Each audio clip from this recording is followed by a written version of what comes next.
Si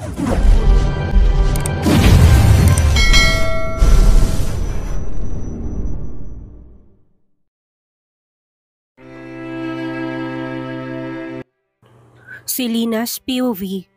Hanggang sa makasakay ako sa sasakyan ni Damon, walang patid ang pagtulo ng luha sa aking mga mata. Sobrang nasasaktan talaga ako sa mga nangyari. Hindi ko akalain na kaya pala akong tiisin ni Daddy.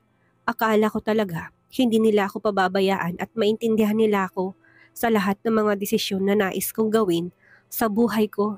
Pero nagkakamali pala ako. Kaya niya pala akong itakwil dahil lang sa ayaw niya sa lalaki na kabuntis sa akin. Are you okay? Sa patuloy na pagpatak ng luha sa aking mga mata, ang boses ni Damon ang umagaw sa aking atensyon. Katabi ko siya dito sa loob ng sasakyan at ngayon lang siya ulit nagsalita. Sa palagay mo, mukha ba akong okay? Seryoso kong tanong pabalik sa kanya. Napansin kong saglit siyang natigilan habang hindi inaalis ang pagkakatitig sa aking mukha. Nakita mo na ngang umiiyak ako, magtatanong ka pa. Naiinis ko muling bigkas, kasabay ng pasimple kong pagpunas ng sarili kong luha, gamit ang sarili kong kamay. I know na hindi ka okay, pero sana tumigil ka na sa pag-iyak. Huwag kang mag-alala, magiging maayos din ang lahat. Maintindihan ka rin ng daddy mo pagdating ng mga araw. Seryoso niyang bigkas. Hindi ko naman mapigilan ang mapairap sa kanya. Mabilis lang sabihin yan dahil hindi ikaw ang nasa sitwasyon ko. Hindi ikaw ang itinakwil. Nainis ko sagot sa kanya. Ewan ko ba, hindi na ako nilulubayan ng mga luha ko. Palagi na lang ako umiiyak. Ano ba namang klaseng parusa to? Bakit kahirap i-handle? Pwede ka naman magstay sa kanila kung nais mo. Bakit akong pinili mo? Selena, muling tanong niya na nagpatigil ng aking mga luha. Seryoso ako napatitig kay Damon at kaagad ko ring binawi ang tingin ko sa kanya nang mapansin ko na hanggang ngayon titig na titig pa rin siya sa akin. Ikaw ang ama ng mga anak ko at mas mahalaga sa akin ang kinabukasan nila. Hindi baling masaktan ako ngayon. Ang importante sa akin makasama nilang ama nila mula sa kanilang unang araw sa mundo hanggang sa kanilang paglaki. Seryoso kong sagot sa kanya. Hindi to nakaimik kaya naman muli na ako nagsalita. Noong isinilang kami ni Mommy, hindi niya kasama si Daddy. Lumaki kaming dalawa ni Stella na ipinasok niya sa isipan namin na wala kaming ama. Ramdam kong lungkot noon. Feeling ko may kulang sa pagkatao ko dahil hindi namin nasilayan ng aming ama at kung saan unti-unti ko nang natanggap na wala talaga kaming makikilalang ama. Habang buhay, saka naman umamin si Mommy sa amin na nasa paligid lang pala si Daddy. Malungkot kong sambit. Naalala ko pa nga noon, mas hamak na mahal ni Daddy si Alina. Kumpara sa amin, mas binibigyan niya ng importansya si Alina dahil siyang nagpalaki dito. Kasama niya si Alina habang lumalaki to samantalang kami. Hindi niya man lang alam na may anak pala siya. Itinago niya kami sa kanya ni Mommy. Sobrang sabik kami sa pagmamahal ng isang ama at dumating pa sa punto na sinuway namin ang nais ni Mommy makasama lamang siya. Muli kong bigkas kasabay ng pagpatak ng luha sa aking mga mata. Kaya sa tanong mo kung bakit ikaw ang mas pinili ko ngayon kumpara sa kanila. Alam mo na siguro kung anong sagot ko doon. Ayaw ko maranasan ng mga anak ko ang naranasan namin noon ni Stel. Iiwasan ko mga panahon na nagdaan na hindi ka nila makasama kung sakaling i-deny ko sila sa'yo. Hindi balik ako na lang ang masaktan, huwag lang sila. Muli kong bigkas kasabay ng mahina kong paghikbi. I am sorry. God, I am sorry, Selena. Pinahanga mo ko. Hindi ko alam na ganito ka pala kalawak mag-isip. Sorry sa mga nagawa ko sa'yo. Ang akala ko kasi isa kang spoiled brat at makasariling babae. Pero sa ipinakita mo na sa akin ngayon, saludo ako sa'yo. Mahina niyang sambit. Malungkot naman akong natawa at muling napatitig sa kanya. Huwag mo kong saluduhan. Ako pa rin to. Ang Selena na nagpahirap sa anak mong si Alina. Mahina akong sambit. Isang mahinang pagtawa ang narinig ko sa kanya kaya muli akong napaismid. Ano ba talagang nangyari? Bakit nagawa mong saktan si Alina noon? Tanong niya sa akin. Actually, friends naman talaga kami nung mga bata pa kami. Kaya lang noong nalaman ko na hindi naman pala siya anak ni Dad, biglang umusbong ang selos sa puso ko.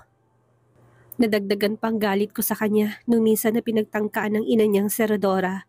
Ang buhay naming dalawa noon ni Stel. Seryoso kong bigkas. Hindi naman siya nakaimik pero kitang-kita ko sa mukha niyang pagkagulat. Alam kong sobrang naging unfair ako kay Alina dahil dinamay ko siya sa galit ko sa ina niya. Pero kahit na magsisi pa ako, hindi na may babalik pang mga nangyari. Naiintindihan ko kung galit man siya sa akin ngayon. Naiintindihan ko kung halos isumpa niya man ako ngayon. Kung iiyak at nasasaktan naman ako ngayon, siguro ito ng karma ko. Muli kong bigkas. Napatitig ako sa labas ng sasakyan habang nag-uumpisa na naman akong maluha. Siguro kailangan ko ng masanay. Siguro kailangan ko ng tanggapin sa aking sarili na palagi na akong iiyak. Now I understand. Don't worry, kakausapin ko si Alina regarding this matter. Magiging maayos din na lahat. Mahina niyang sambit. Naramdaman kong bigla niyang hinawakan ang isa kong kamay pero mabilis ko ring hinila yon. Isang mahinang buntong hininga ang narinig ko sa kanya pagkatapos kong gawin yon pero hindi ko nalang binigyang pansin pa. Wala naman kaming relasyon para hawak-hawakan niya ako sa aking kamay. At isa pa, ayaw ko na rin talagang umasa. Ikaw, ano nangyari? Paanong ikaw ang ama niya? Paanong ikaw ang biological father ni Alina? Hindi ko mapigilang tanong sa kanya. Nandito na din lang kami sa usaping ito, lulubos-lubusin ko na. Hindi lang naman siguro siyang may karapatan na magtanong. Pwede rin naman ako. Nakarelasyon ko si Rodora noong minor pa lang ako. Siya ang first ko sa lahat. Huli na nang malaman ko na may boyfriend pala siya at yun ang daddy mo. Seryosong sagot niya. Wala sa sariling, muli ako napatitig sa kanya at kitang-kita ko sa mga mata niyang pagiging seryoso. Na-in-love ka sa babaeng mas matanda sa'yo? Nananantya akong tanong, mahina naman tong natawa. Ewan ko, hindi ko alam. Bastang alam ko, before masaya ako kapag kasama ko siya. Bigkas niya na sinabayan niya pa ng makailang ulit na pag-iling. Hindi ko na napigilan pang mapataas ng kilay pagkatapos muli kong ibinaling ang tingin sa labas ng bintana ng sasakyan. Wala na akong balak pang magtanong tungkol sa naging love story nilang dalawa ni Rodora na dahil matagal na rin namang patay ang babaeng yun. Useless kung pag-uusapan pa namin ang nakaraan. May sarili akong kondo. Pwede bang doon mo na lang ako ihatid? Mahina akong tanong sa kanya. Wala naman akong ibang mapupuntahan kung hindi doon lang, lalo na't wala akong balak na ipilit ang sarili ko. Kina mommy at daddy. Ngayon pa lang, pipilitin ko na rin pala ang sarili ko na mamuhay ng mag-isa. Walang aasahang mga magulang kung hindi sarili ko lang. May pera naman ako sa personal bank account ko, kaya alam kong matutustusan ko rin ang lahat ng mga pangangailangan ko. Saka na lang ako mag-iisip ng pwedeng hanap buhay. Pagkapanganak ko, dapat talaga maging independent na ako eh. Walang pamilya ang pwedeng tumulong sa akin. Wala akong ibang aasahan kundi ang sarili ko lang. Bakit dun pa, gayong pwede ka sa bahay? Selina, malaki ng tiyan mo't hindi pwedeng mag-isa ka lang sa isang lugar. Mahina niyang bigkas. Sa bahay mo, masyado yatang komplikadong nais mo. Ayaw ko isipin ng iba dyan na ibinahay mo ko porket buntis ako. Saka paano kung malaman to ni Alina? Tsak na mas lalong mag-alburuto sa galit ang anak mong yun. Seryoso kong sagot sa kanya. Don't worry about her. Sa nasabi ko na sa'yo, hindi siya makakaapekto sa lahat ng desisyon na gagawin ko, Selina. Gusto kitang alagaan. Gusto kong alagaan ang mga babies natin. Kaya sana, wag mo nang gawing komplikado ang lahat. Seryoso niyang wika. Isang mahinang buntong hininga ang pinakawalan ko. Bago ako dahan-dahan na tumango. Okay, pwede naman ako sa bahay mo, lalo na't medyo mahirap nga talagang kumilos na mag-isa. Lalo na sa kalagayan ko ngayon. Pero may mga kondisyones ako. Seryoso kong sagot sa kanya. Napansin ko na pakunot ang noon niya bago siya dahan-dahan na tumango. Kondisyon? Anong kondisyon? Seryoso niyang bigkas. Titira ako sa bahay mo pero wag na wag mo akong pakialaman. Meaning, walang pakialamanan. Hindi din pwedeng kontrolin mo ko sa lahat ng mga nais kong gawin. Seryoso kong sagot sa kanya. Wow, yan lang ba? No worries. Sisiw sa akin ang mga kondisyones mong yan. Kapag nasa bahay na kita, malaya kang gawin ang lahat ng nais mo. Walang sino man ang mangi-stress sa'yo at magiging panatag ang kalooban mo. Nakangiti niyang sagot sa akin.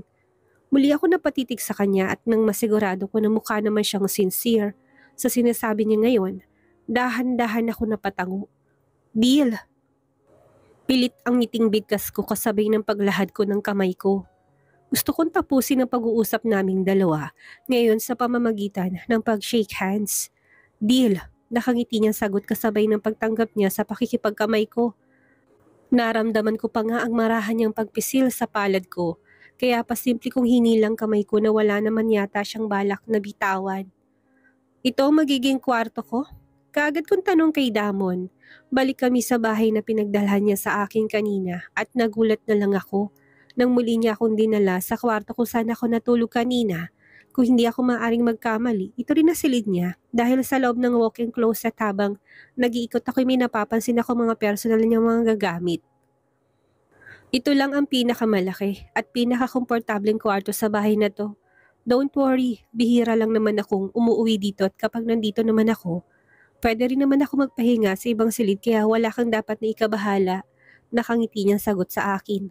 Simula kanina, hindi ko na siya nakikitaan pa ng kagaspangan ng pag-uugali. Palagi na ring mahinahon ang tono ng kanyang pananalita na siyang labis ko ipinagpasalamat. Pero, pwede naman ako sa ibang kwarto na lang. Bakit dito pa? Nagtataka kong bigkas. Selena, hindi ka pa ba napapagod?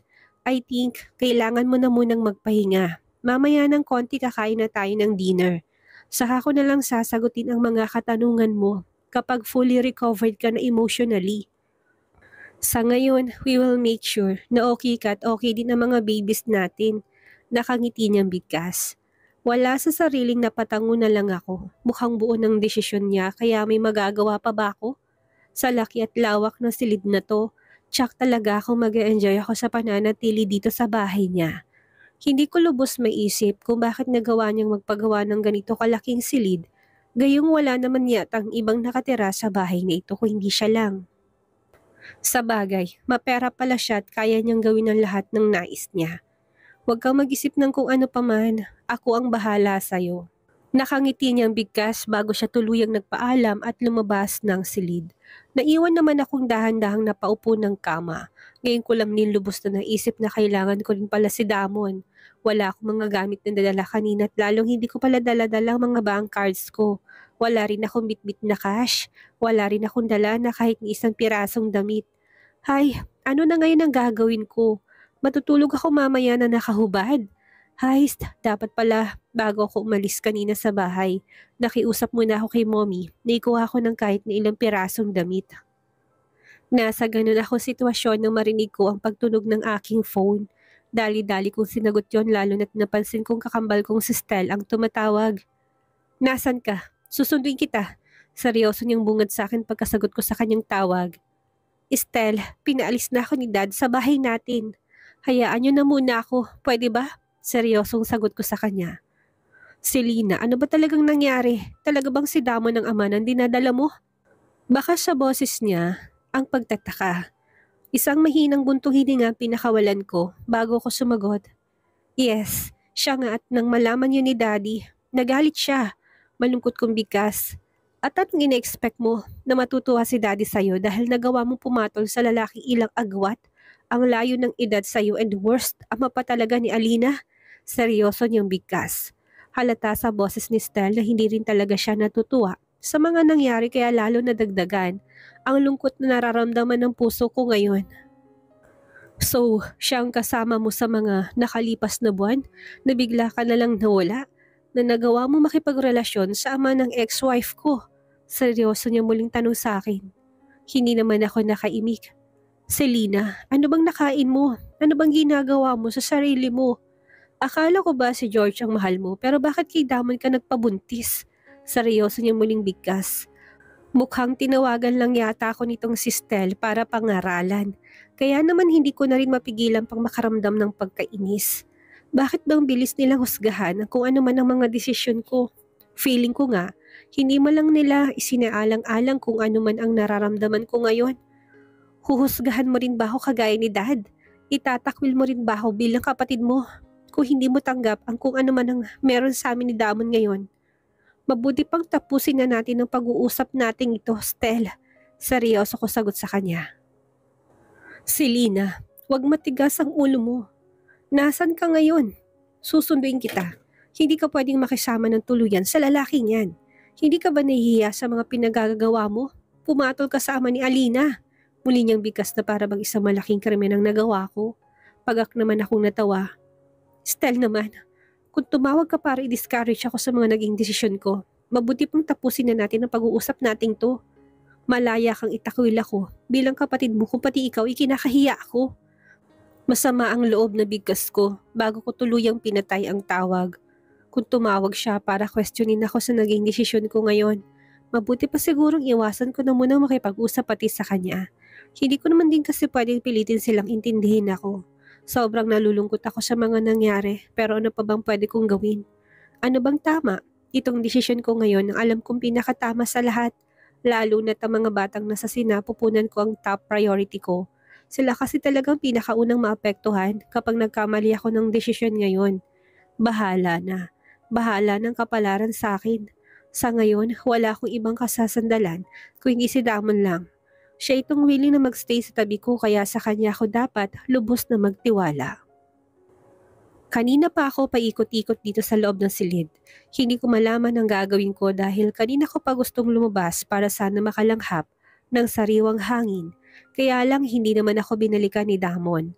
Dagdagan pa na nakaramdam na ako ng pagkalam ng aking sikmura. Kanina ko pa hinihintay na balikan ako dito ni Damon, pero hindi nangyari. Mahigit 1 oras na ako dito sa loob ng silid at halos 9:00 na rin ng gabi. Late na talaga at kailangan ko nang makakain. Heist, nasa na kaya siya? Hindi ko na talaga kaya. Mahina akong sambit. Hindi ko maiwasang makaramdam ng kaba sa isiping baka nakalimutan ni Damon na kasama niya ako dito sa bahay. Akma maglalakad na sana ako patungo sa pintuan ng kwarto nang makarinig ako ng mahinang katok. Kung hindi lang malaki ang tiyan ko, tumakbo na sana ako patungo sa pintuan. Talagang naghahanap ng pagkain ng tiyan ko. Damon, kaagad kong bigkas pagkabukas ko sa pintuan ng silid. Kaagad na tumambad ang nakangiti niyang mukha habang nasa likuran niya ang ilan sa mga tauhan niya at mga kasambahay na may bitbit na kung ano ng mga bagay. Gutom ka na ba? Sumama ka sa akin sa dining area. Kumain ka na muna. Nakangiti niyang bigkas. Wala sa sariling kaagad ako napatango kasabay ng napakaw tingin ko sa dala ng isa sa mga kasambahay. Isa yung malaking paper bag kung saan nababasa kong tatak ng isang sikat na clothing brand. Anong mga yan? Seryoso kong tanong kay Damon. Ah, yan ba? Mga gamit mo? Kasual niyang bigkas. Binilhan mo ako ng mga gamit? Nagtataka kong tanong sa kanya. Hindi ako makapaniwalang isipin na nagkusa si Damon na mag-provide ng mga kailangan ko. Yes, kung hindi tayo bibili, wala kang gagamitin. Hayaan mo na muna sila manang na ayusin ang mga gamit mo sa walk-in closet. Sumama ka na muna sa akin sa dining area para makakain ka. Nakangiti niyang bigkas kasabay ng paghawak niya sa kamay ko. Wala na akong nagawa pa kung hindi magpatianod na lang, lalo na't naramdaman ko ang banayad niyang paghila sa akin. Diretso kami sa dining area kung saan kaagad na tumambad sa paningin ko ang mga pagkaing nakahain sa mesa. Dahil sa gutom na nararamdaman ko, walang pasabing dali-dali akong naupot kaagad na sumandok ng makakain. Wala na akong pakialam pa kung kaharap ko man si Damon. Dito sa hapagkainan na tahimik na pinapanood ako. Isa lang naman ang gusto kong mangyari ngayon at yun ay malagyan ng pagkain ng aking sikmura dahil sobrang gutom na din talaga ako. Wow, mukhang magana ka ngayon ah. Narinig ko pang sambit niya pero hindi ko na pinansin pa. Lahat yata ng atensyon ko tinuon ko sa pagkain hanggang sa mabusog ako. Kung bakit naman kasi late na kami kumain ng dinner, sa bagay. Gabi na rin pala kami kaninang pumunta sa bahay namin pero wala rin naman pala kaming napala. Napalayas pa ako ni Daddy nang wala sa oras. Water or juice? Narinig kong tanong sa akin ni Damon nang mapansin niya marahil na tumigil na ako sa pagkain. Wala sa sariling napatingin ako sa kanya at nahihiyang ngumiti. Pasensya ka na, sobrang gutom na rin kasi talaga ako. Kanina pa nanghihingi ng pagkain ng mga baby sa tiyan ko. Nahihiyang bigkas ko. Kahit naman papano, hindi pa rin palagay ang loob ko sa kanya. Noong nasa isla kami, parehong hindi naman kami masyadong nag-uusap. Nauwi palagi sa kamang lahat sa tuwing magkakaharap kami. I understand. Don't worry. Itong huling sandali nakakain tayo ng late.